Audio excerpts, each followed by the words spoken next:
So, Wheel of Time, Episode 6, The Flame of Tar Valon. No way this is going to be controversial, right? In the last episode, Egwene and Perrin escape the Whitecloaks and the power struggle continues at the White Tower. In this episode, Nynaeve and Egwene face the most powerful woman in the world, the Amyrlin Seat herself. Moiraine finally meets with Mat and Rand and has to answer for her actions and ultimately must face the consequences. Look, I'm not going to sugarcoat this or beat around the bush or anything like that. There's going to be spoilers in this one because there's a lot to go over. But then again, we're in episode 6 at this point, so I guess it's okay. The episode starts out with basically Siuan Sanche's childhood, right? And I gotta say, I loved this whole scene. I mean, not only was it beautifully shot, beautifully acted, but it really warmed me up to Siuan. So I was really kind of excited after this scene. I was like, okay, this is good stuff. The episode then continues with the story at hand. The false dragon is brought before the council and the Amyrlin Seat, and is basically told that, yeah, his freedom is forfeit and he will be watched and studied and basically there until he dies of madness. And it was, I'd say, the Amyrlin Seat just exudes power and was pretty cool to see this. And I mean, Sophie Okonedo is pretty awesome as Siuan. Yeah, pretty cool stuff. Now at this point, Moiraine is then questioned about Nynaeve and her power, and more than that, about her travels and why she's been gone so long, and all of this. And Moiraine basically refuses to answer, and yeah, is just basically made to fall to her knees. And Moiraine still refuses. And the Amyrlin Seat says, the judgment will be delivered tomorrow. And the acting here is just really good. I'm really impressed. Like I said, with Sophie Okonedo and Rosamund Pike really delivers in this scene, especially with what you learn a bit later. Now this is where things start to get really interesting, okay? Because Moiraine goes to see Mat and Rand defends Mat, basically thinking that Moiraine is going to hurt him or still him or whatever, and she removes the sickness from Mat, like, completely. And I'm like, what? Because, you know, if you've read the books, and I hate to keep saying that, but it is kind of, I mean, it's kind of a thing, right? He doesn't have the sickness removed until an indeterminate time. And it's a thing that, I mean, it's a big thing, right? And it takes away a lot of his growth and the drama surrounding his character for this to already be taken care of. So I'm just curious what the plan is now. And then Moiraine meets with Siuan and privately, and they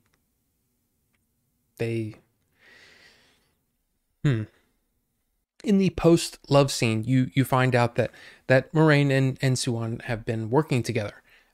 They've been on the search for the dragon for 20 years, and that Siuan has known about everything that Moiraine has been doing, and pretty much the coming judgment is basically, you know, a farce. It's just a way for Moiraine to basically do the thing, right?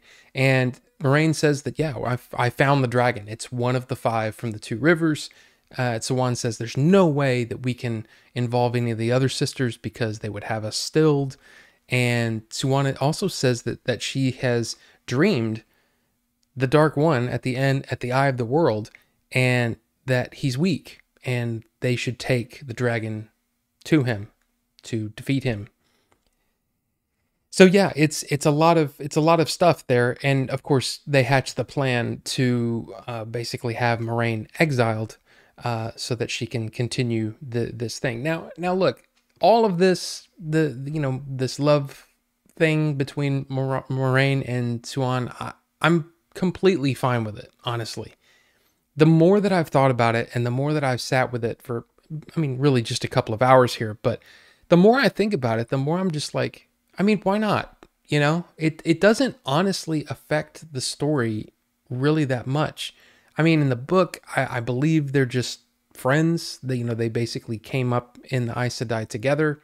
The fact that they're, you know, a romantic thing, I mean, I guess, sure. Now, online, I've seen a lot of praise for this, right? For them being a love interest, a lot of people have said, yeah, it was kind of, you know, in the book, it was basically all but said, you know, that they were a love interest.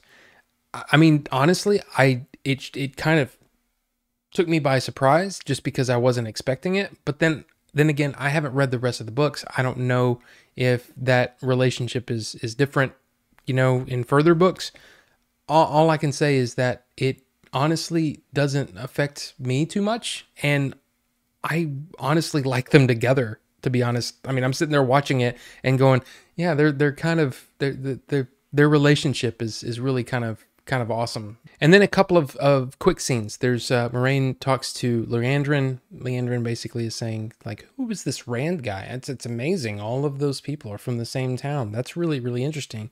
And Moraine's basically, hey, back off, because I know about the guy that you're seeing, and if the sisters found out a bit about him, you know what would happen, which was kind of like, oh, okay. Moraine's awesome. And then she meets with Loial and is basically enlists him for his help, and we will see that in just a minute. The judgment of the Amyrlin Seat in the council is made, and Moiraine is exiled. And honestly, this whole scene was like, it makes a big deal about what everyone else is thinking about this. And of course, it seems to be hard on Moiraine as well, because she loves being in the White Tower, apparently. And it also means that, you know, she'll be apart from Siuan for a little bit longer. And then all the Two Rivers people, they meet at the entrance to the ways. And yeah, it's actually a really neat little scene. And then Moiraine opens the I guess portal to the ways, and they start to enter, and it starts to close, and Mat is left behind, which is another change. There's a lot of changes in this episode. I guess this is just another reminder to those of us who have read the books that, hey, things are different here. You know, they're going a different way. It's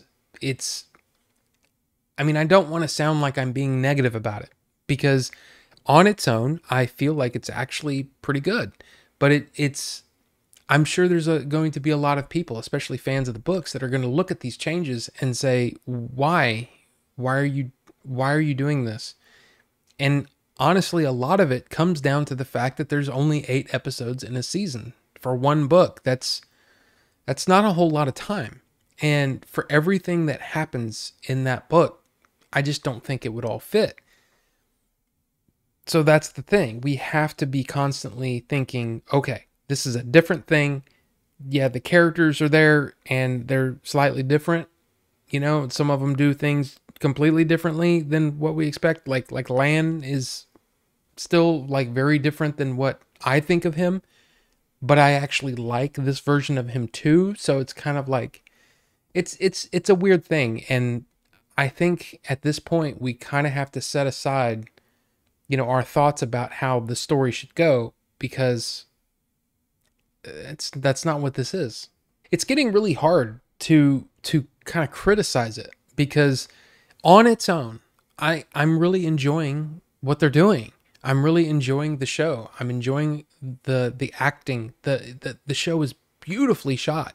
It's so much, like I said, the first 3 episodes almost feel like a different show or a different season.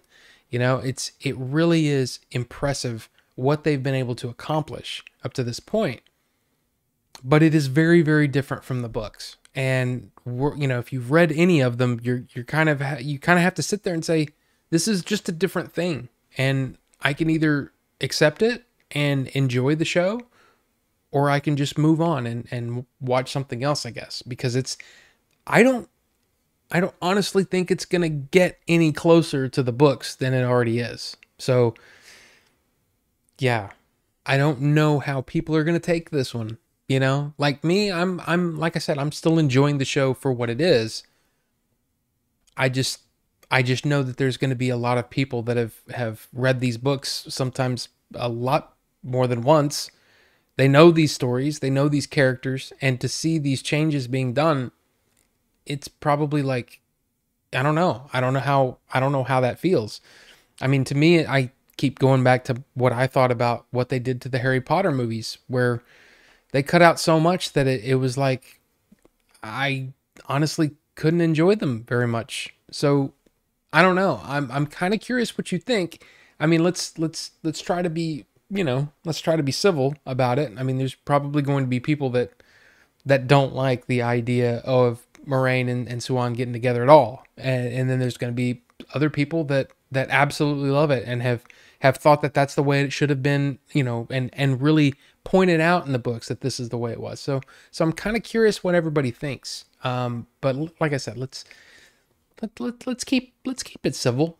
I mean, please, kind of, hopefully. But anyway, thank you all so much for watching, and we'll see you on the next one.